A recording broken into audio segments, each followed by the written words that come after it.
Hello, my name is Pullen and I'm a board certified endodontist. I have a private practice in Southern California. And I want to talk to you about negotiation to patency. Negotiating to patency is one of the most important parts of the entire root canal procedure. So first of all, what is patency? What is patency?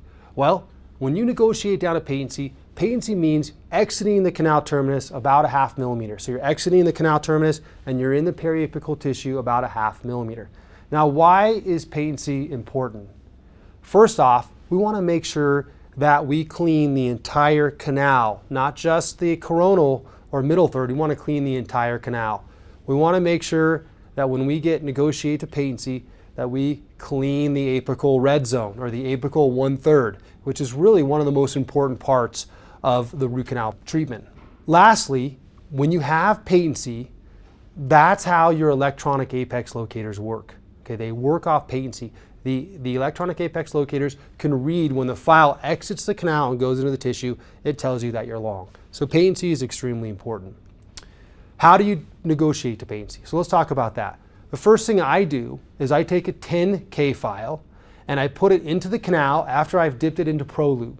I place it into the canal and I place it until I hit resistance. Once I hit resistance, then I will reciprocate the file back and forth through the resistance. I'll reciprocate it and then I will kind of go smooth out that resistance, push, pull, or up and down, and I'll smooth out the resistance and then I'll continue to go deeper and deeper in the canal with my reciprocation movement. I do this all the way down the canal until either I achieve patency, which you'll feel it sometimes pop through the foramen, or until I hit a brick, until it's feeling like it's hitting a brick. Then I think I'm maybe not patent and I need to make an adjustment.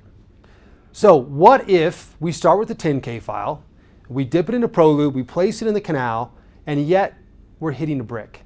We're hitting something. Now what's usually going on when we're taking our 10 file and it's not going to patency? What's the number one reason it has not achieved patency?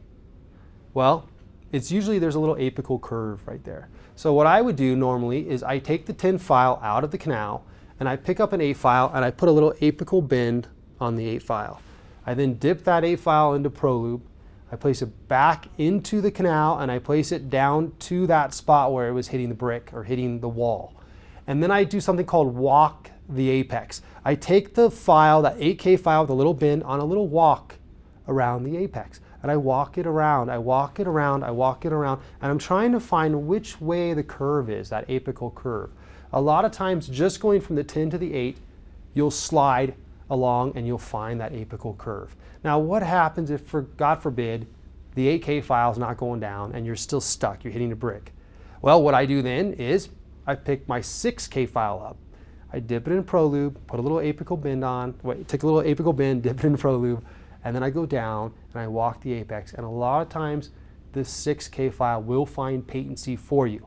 Now when you do that, if you do get patent finally and you kind of pop around the curve, what you want to do is you want to smooth out, do 25 to 50 smoothies with that 6 file. Take it out. You want to take your 8K file, dip it into ProLube, get your little apical bend first, and then place it in the canal and do your 25 to 50 smoothies. You want to work back up to a 10K file when you do this. Okay, after your smoothies are done and you feel like you have that patency, then it's time to obtain your accurate working length. Thank you.